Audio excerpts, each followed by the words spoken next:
My name is Samson Dzingwe. I'm the president of Zimbabwe Prospectors Union. Zimbabwe Prospectors Union represents all approved prospectors in Zimbabwe. In 2018, the Mines Minerals Bill 2015 was passed in Parliament and it was taken to the President for signing. Though we fought against the bill in Parliament, but the parliamentarians could not take our views or our concerns, but went on passing it in Parliament and sent it to the President for signing. So when we saw that we were left with no option, we had to write a letter to His Excellency appealing against that bill. And we are very happy when His Excellency returned the bill back to Parliament so that the Ministry of Mines could consult all stakeholders so that they can capture all their valid concerns. But instead, what happened, we remain unconsulted, we remain segregated, we remain sidelined. Therefore, we've got no option rather than to write to His Excellency so that he can actually attend to our issues. Minister of Mines is actually segregating us. I've written several letters to the Honorable Minister of Mines, to the Permanent Secretary of Mines. Several times we've written letters highlighting the issue of segregation and failure to be consulted. But they haven't even responded, and they are not even interested to hear us or to call us for any consultation which were done by other stakeholders which they chose. I'm not happy with the conduct of Honorable Minister Chitando, how he is handling the issue of the bill. Even since 2018, we remain disappointed even up to today. I don't know his intentions, I don't know his reasons why he has become a stakeholder himself, consulting himself without consulting stakeholders' consent. This is something that makes us not happy at all. Why is he avoiding other stakeholders?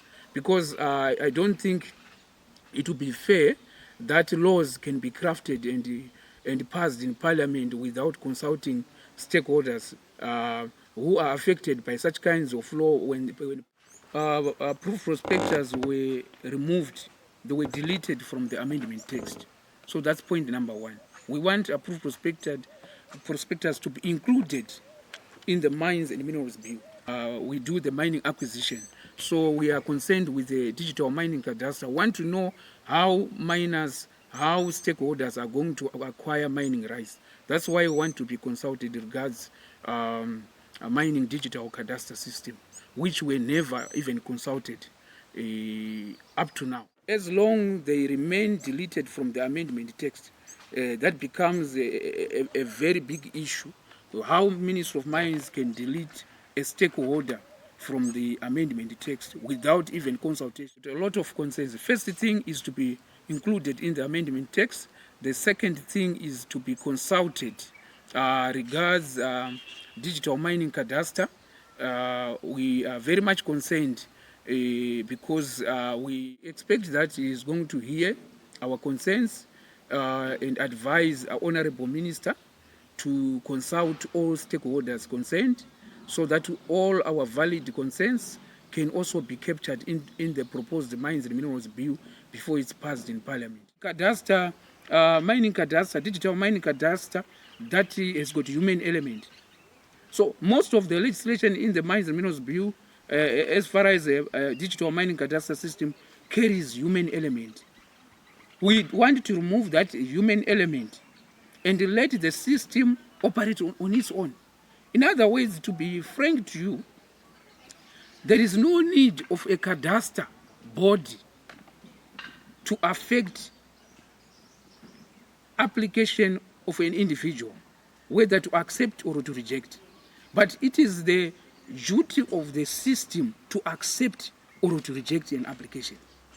In other words, such kind of legislation is uncalled for. To have a system whereby individual can sit down and decide who to give mining rights, who not to give. We want a system that will accept or reject. We don't want people We don't want a person to do that, but we want a system. This is why we are saying a digital mining cadastral system should be a system that accepts and rejects on its own without anybody trying to influence the system. A cadastre body and the cadastre register. You know, a situation whereby registration of mining claims will be based on the cadastre body's discretion, which is actually tantamount to red tape. We don't want a situation whereby registration of mining claims will be per a person's discretion. This is where we are coming from. We are trying to come out from an analog to a digital system. So how can we have a system whereby applications or registration of mining claims will be based on the cadastre registrar or cadastre body's discretion? Which we are saying is that kind of piece of legislation is not good. People should be consulted and they should put their inputs that we don't want such kind of a system. For instance, if someone has been denied application according to the Mines and Minerals Bill, they are saying that the cadastral registrar shall not be obliged to explain the reason for that rejection. Can you just imagine? This is a law that's being written. He or she shall not be obliged to explain the reason for rejecting someone's application, which is not proper. Why will someone be protected by law to create a law that protects someone to explain the reason why a rejection has been made? I think is right is all stakeholders that are vital in mining industry must be included in the mining affairs body, not according to the minister's opinion. Bill is going to be passed, let's say today. There is a problem of the separation of powers from the president to the cadastre registrar. I'm not quite sure how they have separated it in the Mines and Minerals Bill, because according to Section 2 of the Mines and Minerals Act, Chapter 25, mineral rights are vested in the president. But here comes the cadastre registrar. We have been given all the powers to deal with the acquisition of mining rights in the bill. So if it's not clear there, I'm afraid that we are trying to endorse a ceremonial president as far as mineral rights are concerned. Minor dispute. The approved prospectors, they are knowledgeable in a way that they know how to avoid farmer-minor disputes. But the legislation in the Mines and Minerals Bill, which has been proposed, have got a problem. Like they would want to propose an application of a kilometer grid application, which is actually a problem when it comes to property rights. When you talk of property rights, we are also talking of farmers and miners, because there is no way in Zimbabwe one can apply a kilometer grid area without an interference to the property rights. It could be a homestead, it could be a borehole, it could be a deep tank, it could be even a village. There is no way such kind of legislation can be implemented without affecting property rights. This is where we are saying we have to be consulted, because we know some of this legislation, they will affect property rights. I can say all stakeholders in mining industry, they are affected. Let me take you to strategic minerals. One of the clauses that is in the bill, strategic minerals. It's not clear how the clause has been crafted on what will happen to the farmers, what will happen to the miners who are going to be affected by the declaration by the minister that this mineral has become a strategic mineral. Because when you declare a mineral that it has become strategic, that mineral will be positioned on a certain geological position. It means there are people who are already operating in those areas. So I want to know what will happen to those people who will be operating on those areas after the declaration of the minister that the mineral has become strategic. But the clause is not clear, it remains vacuum and ambiguous. So we need to be consulted so that we can also contribute. We also have to know. We cannot live on uncertainty. We need to know what will happen to the stakeholders if the minister decides to, where people are operating, where people are even doing farming. For instance, you go for the Chiadzwa area where people, where diamonds were discovered. You know what happened to the people in Marange, where people were relocated to other areas. So we want to know what really will happen if a certain mineral has been declared strategic, how people are going to be moved, how people are going to be compensated. And the clause is actually vacuum and silent. So it's because we were not consulted. Mining industry. We've said these things for years and nothing has been done so far. The issue of EPOs, exclusive prospecting orders, let me call them speculative EPOs, because according to my experience, they are not meant for real exploration, but they are meant for speculation. We've told the ministry about speculative EPOs that they should not close land from prospecting and pegging, so that they can allow artisanal small-scale miners so that they can participate in their own country in terms of also having mining claims. But this has not been taken. Almost 90% of Zimbabwe has been closed from prospecting and pegging. There have been EPOs covering almost all provinces. And what surprised us is last year, we've got several EPOs that expired. That was around August.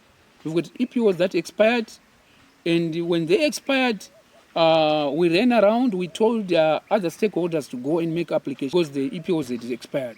But to our surprise, that Minister of Mines is still holding on those EPOs, though they expired. They expired, but you go to Minister of Mines, they tell you that you cannot apply because we are waiting for head office. And you phone head office, I tried to phone head office, I tried to phone the permanent secretary of Mines, I phoned also the principal director of Mines in Harare. I asked them, why is it that people are not allowed to prospect and peg, to apply in those areas that have already expired? They said they are waiting for the Mining Affairs Board to sit. Clear. We are not going anywhere as long we cannot issue mining certificates on time. We have been talking of a 12 billion mining economy. How can we talk of a 12 billion mining economy when we have backlogs of applications, people who should have been issued mining certificates and by now they should be producing for the country? If those people have been issued mining certificates, by now they should be producing for the country. They can't produce. Why? Because Minister of Mines is reluctant to issue mining certificates. So on that one on its own, people will start digging illegally without documents. And when they dig illegally without documents, why are they digging illegally? Because they don't have certificates. Why is it that they don't have certificates? Because Minister of Mines is not willing to give them certificates. And what will happen is now the police will now go into the ground, on the ground, and try to arrest those people who are working without papers. As they try to arrest those people, some people will try to pay so that they cannot be arrested. People will try to avoid formal channels whereby they can take their produce to the normal channel, maybe to Fidelity. They will stop doing that and take it to the black or grey markets. Why are all these illegal things happening? Because Ministry of Mines is creating an illegal sector by stopping or by being reluctant to issue mining certificates. So as long they are not responding, as long they are doing nothing about it, we have told them these things for several years, and they are not doing anything about it. So corruption will always be there. And they should not be on the forefront to talk of corruption, because they can't talk of corruption when they are not doing anything to stop it. As long the systems, remember, I'm just talking of system. As long the system is tantamount, is conducive to corruption, there will always be corruption in mining industry. Like now, you cannot say we should stop talking of, let's say, of corruption. When applications are taking 5, 6, 7 years for someone to get a mining certificate. 5, 6, 7 years, someone waiting for a mining certificate. And that's tantamount to corruption. And it's actually creating an environment so that people can go and corrupt and pay money so that they can get facilitated to get certificates on time. And what are they doing as Minister of Mines to make sure that they eradicate, they remove the backlogs? What are they doing? What are they doing? We are actually seeing a slight movement as far as the issue of issuance of registrations. Certificates are not coming on time. So that's another indicator that there will always be corruption in the mining industry. Makes sense. At the same time, you don't issue mining certificates to those applicants. And at the same time, you say you are looking for, you want to support the 12 billion mining economy. Does that make sense? How are you supporting the 12 billion mining economy? You can't support a 12 billion mining economy by closing land from those who want to apply, by not issuing mining certificates, so that you remove the most people who are illegal from the industry. You can't support it that way. So to us, we actually think that there could be other reasons that we don't know why they are behaving like this. Everyone, we are not asking for free things. We are not asking for free things. What we only need is a conducive environment so that we can participate as sons and daughters of this country. We can work for our country. We can also contribute to the 12 billion economy. But we cannot do it as long as there are still challenges which I have highlighted. On the issue of constitution or composition of the Mining Affairs Board, the way the members of the Mining Affairs Board are chosen is not proper, because everything that is on that clause is according to the minister's opinion.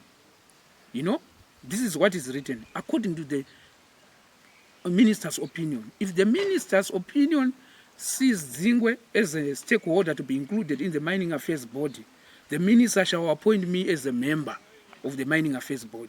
So I think that one, it lacks transparency and accountability. We need laws that will maintain transparency and accountability. So it cannot be according to the minister's opinion, but it should be by merit that I qualify to be a member of the Mining Affairs Board. About it, everyone is aware of that, and we cannot do that. If you want to go there and do prospecting and pegging, we can't do it because we are being told they need to sit down. But something has already expired. So these are other things that shows us that these EPOs are not meant for exploration, for real exploration. They are only meant for speculation.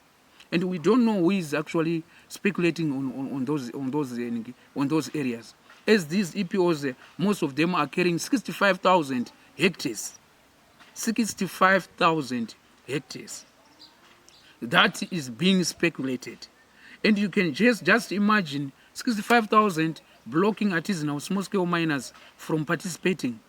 And at the same time, you claim that you want to stop illegal mining in mining sector. How are you going to stop it? If you stop it, where are those illegal miners going? You stop illegal mining, and then you close the land from them applying illegally, from them operating illegally. So what are we saying? Do you really want to stop illegal mining, or we don't want? Or else we want to stop artisanal small-scale miners? Because there is no, it doesn't make sense to say you want to stop illegal mining and then you close land from up. Wait for something to expire. Then you give a lame excuse that we are waiting for the Mining Affairs Body to sit down. To sit down and do what? When something expires, it automatically expires. Even if you have got a mining claim and if it expires today, someone will make an application on that land. And no one will argue based on the issue, say, no, Minister of Mines should have should sit down and discuss on an expired EPO. So we are in a situation whereby expired EPO are now being held illegally and now have now been validated illegally by Minister of Mines. This is the situation on the ground.